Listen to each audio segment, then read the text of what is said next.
Hello, Serge here from the Backyard Driving Range. Oh, we have a question that came into customer service, and this one is from Drew Danko, and Drew wrote a, I could call it a combination question, testimonial, and some really good comments. And that's why I think, because it kind of draws in all three of those spectrums, and it's a little bit on the long side, but I'm going to read it because he draws some really good conclusion and makes some great statements.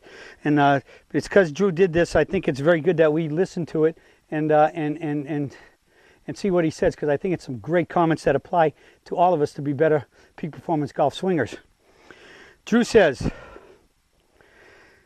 I'd like to add my 2 cents to the golfer who criticized the PPGS system. I think he's referring to the day a person wrote in and said that he didn't think vertical was the best, and he got into talking about rotational and everything else. And so I gave my comments on that as how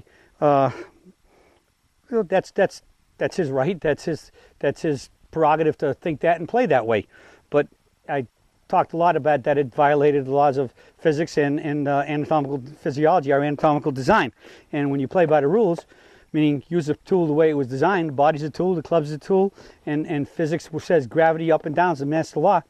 Swing up and down, you got gravity helping you, being your ally, not your enemy. Okay, so that's what he's referring to. Don should not have bothered responding to the guy, as he was way off base. As I have studied Don's swinging compared to other tour pros, it seems to me there is not much fundamental difference, especially with the swinging of the irons. I think the only really significant difference is the vertical position at the top versus being parallel at the top, which of course requires more shoulder and hip turn. Precisely, which gets them into the sacred burial ground, which means you moved away from the target, you got to come back to it, out and across, there's a whole host of problems. But that position also requires more timing, strength, flexibility, practice, and it creates greater stress on the body. Another great reference. Requires more strength, more timing, strength, flexibility, practice, and creates greater stress on the body. It also creates, with all that movement, greater margin of error, increased angles. The more angles you got, the more probability you have of error. And it's all about simplicity, right? The fewer things that move, the more they stay the same, you're better off. We move less, swing our arms faster. There's where a lot our consistency comes from, and our power comes from centrifugal force of swinging the arms faster, not turning the body more, which in turning the body, there's no way you're going to keep all your angles consistent. What Don has done by introducing us to the PPGS is to free us from a pro golfer-based model and a multitude of somewhat contradictory golf instruction. I just think that is a phenomenal term. I don't know if I've ever described it that well. Let me read it again. What Don has done by introducing us to the peak performance golf swing is to free us from a pro golfer-based model and a multitude of somewhat contradictory golf instruction. If one is fortunate enough to have the flexibility, available time, and talent to go parallel, then by all means do so. But I am 73, and although I have been playing golf for 46 years, my swing is better now than it ever was. Yes, I'm playing from the senior tees and scoring better, but my progress stems more from having greater ball control rather than greater distance. Let me read that one again. This is another reason why I thought this was so phenomenal. Playing from the senior tees and scoring better, but my progress stems more from having greater ball control rather than greater distance. He has accepted the fact that as you're growing older, you really are never going to be able to hit the ball as long because you're not as strong and you can't swing as fast as you used to. Just think about anything else in life. You can't do what you used to do at the same time or the same speed. You might do it, you might be able to walk as far or run as far or ride your bike as far, go up the same amount of steps as far, but you're not going to do it as fast as you used to do. The body just can't do it. That's part of getting older. He admits that. Thank you, Drew. He's playing from the senior tees, but my progress stems more from having greater ball control rather than greater distance. Furthermore, because of the PPGS mechanics, my back and hips are better protected, allowing me to play with less discomfort and force time off. The PPGS system is all about accuracy, consistency, and playing until you drop. And if that requires a vertical swing, I'm staying vertical as long as I can. Don, keep up the good fight. So I guess another way we could add his last statement is swing vertical as long as you're vertical. All right? And being vertical is great. That means you're above ground. And so why not swing the way you walk, vertical? Drew, thank you so much. This was a great statement. But one thing I really want to cover in here is the point where you made. If one is fortunate enough to have the flexibility available, time, and talent to go parallel, by all means do so. In reality, yeah, you could say that's true. I once sent to an orthopedic surgeon who was a person I played golf with in junior years and was a good player, played the tour, and I sent him a lot of my data, and he read it and came back and he said, "Yes, I think your swing setup and swing is absolutely phenomenal for golfers, for average golfers, because it is so much more body friendly and everything. But I think for the superior athlete, the professional golfer, and other superior athletes, that going to parallel and making the big turn will provide more power and everything else." But there, he kind of somewhat admitted that it might have some issues in terms of health, meaning it could be stressful on the body. The key here is this: even if you could do it, why do you want to do it? It violates the laws of physics, and it violates the anatomical design of your body. The number one law of physics that all the other laws revolve around is gravity, up and down. All right? How did God create our arms? He created them to swing up and down in front of our body, not wrapping around our body. Yeah, you can do it. This guy's out on a PGA tour. Their arms collapse on this side, collapse on their side, and they're on a tour, and they're playing well, and they're making money. But that's their job. They practice a lot. They play a lot.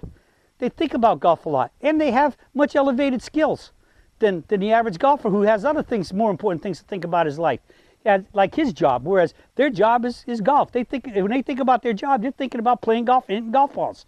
All right, and so, yeah, they might have a lot more margin of error and get away with it because they're doing it a heck of a lot more. But is that really the optimal way to do it?